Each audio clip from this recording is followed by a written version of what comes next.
being impeccable with your word. And we've talked about this before, where it just builds your confidence over and over again. But as Trav said, it makes you, by committing to that, it does make you more mentally tough, because more often than not, when you've got a goal, you've got to make harder choices to do it. Otherwise, everyone would have a six pack. Everyone over the age of 40 would have abs and be strong and be fit if it was easy and it required easy choices that didn't require some degree of mental toughness or fortitude to kind of close out the world around you and make the choice that's best for you. At the end of the day, if you don't have goals, again, as Trev said, none of this matters. But by saying to yourself, I'm going to achieve this goal, or saying, because people kind of bitch out of it by saying, oh, I want to achieve this goal. Not I will achieve this goal. Not I will work to it. Oh, I want to do it. Right? Yeah, want's not going to get you very far. They go, I want to achieve this goal, and then they say, I should do this training, or I should eat this food. Both want and should are words that need to be taken out of your vocabulary and just not used at all. All right? You don't want something. I will or I will not. Okay? It's as simple as that.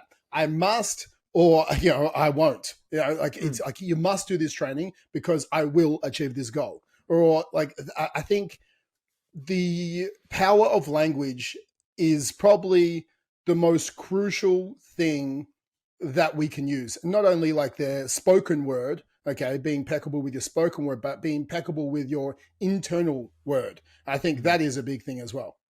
Yeah, it's taking control of that voice inside your head, the one that kind of gives you the excuses and you sort of reason your way through things. And you do have to kind of like lasso it. It's like a bull. You've got to kind of throw a lasso around and be like, all right, no, this is what we're doing. And that conscious power and that conscious thought really overrides everything else. So if you've got that little negative chatter, you've got to consciously control it and go, no, this is what we're doing. I'm doing 10 reps, or I'm going to the gym right now. Nothing's stopping me.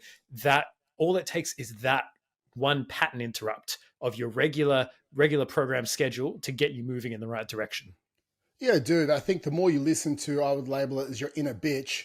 The more you listen to your inner bitch, the louder it becomes, right? Mm-hmm. And sometimes it's good to label or name your inner bitch, especially as because we have these two identities. You have that person on one shoulder and you have that other person on the other shoulder. One is the mentally tough version of you, and they just might be a little bit quieter at the moment. If you're not achieving the goals you want, you're starting on your journey, and your inner bitch is going to be really loud, because your inner bitch has been loud forever, because they're like, eat the burger. You're like, hey, why not? Hey, sit on the couch and have a nap. Yeah, hey, why not? Hey, you don't need to do that extra stuff. Yeah, of course I don't, right? So they've become so loud, and you can't even hear that inner warrior or that inner hero version of you. And if we can label them, and you can call it your inner bitch if you want. It's like, shut up, that's the inner bitch talking. You could call it an actual name, like Oscar the Grouch. It's the grouchy version of you. I don't care what you want to name it.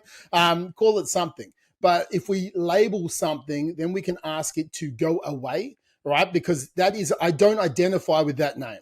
As soon as you start to identify and say, that is me, I have this bad dialogue, and then all of a sudden you're identifying that is you, okay? And that is a part of, it is just some words going through your head, and you can associate with it or not, because every single person, and it's like, oh, am I the only one? Yes, every person in the world has an inner bitch.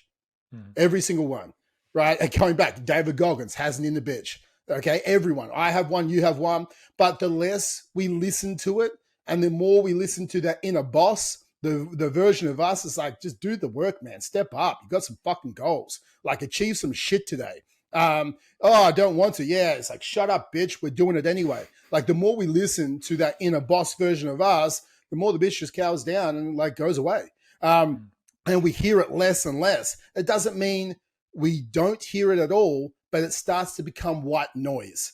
It starts to just be this background noise, like the supporting character rather than the main character. At the moment, a lot of us, the main character is the inner bitch that's running your life. It's probably why you're broke, have a shit relationship, and it's fat as hell, right? So, if we are going, you know what? I'm going to change my life. I want to be healthy. I want to have a great relationship with my partner. I want to progress further forward in my work.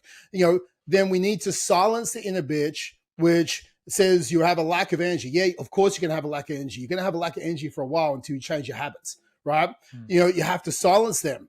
And over time, that will go away, right? And will go away to the point where you're only listening to that inner boss. It's like, I'm tired. I'm doing the work because you know what? That's what I said I'm going to do. And I think it's understanding you have the common humanity about this, that all of us have these two dialogues. Every single person in the world. It's just some of us don't listen to that bitch as much.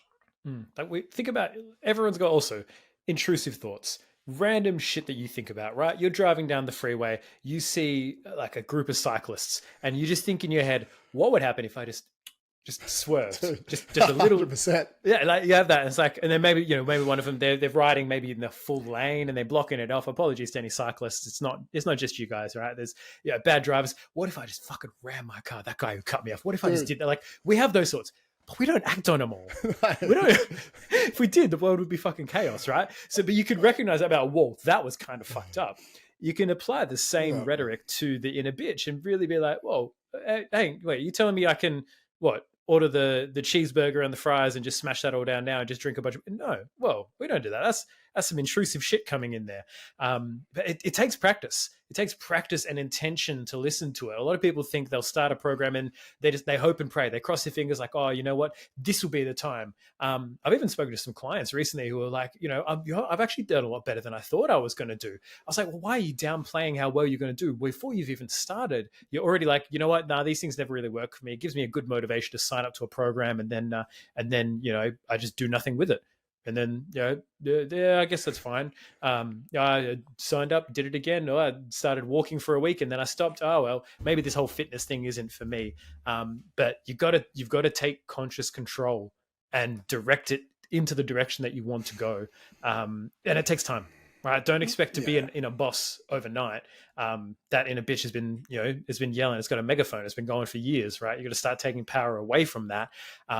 But you've got to have a big enough reason why you're doing it, because if you're just like doing it for the sake of doing it, no one's going to listen to that. No one's going to dig a trench because think back to like World War I, World War II. No one's going to dig a trench for no reason, right? They're not out there sitting there dying and fighting for no reason. Well, the government, whatever, you can talk what you want. But for a lot of them, it was like, hey, there are fucking millions and millions of people dying and being tortured and oppressed. We've got to stop that. There's a big enough reason why they push through those times.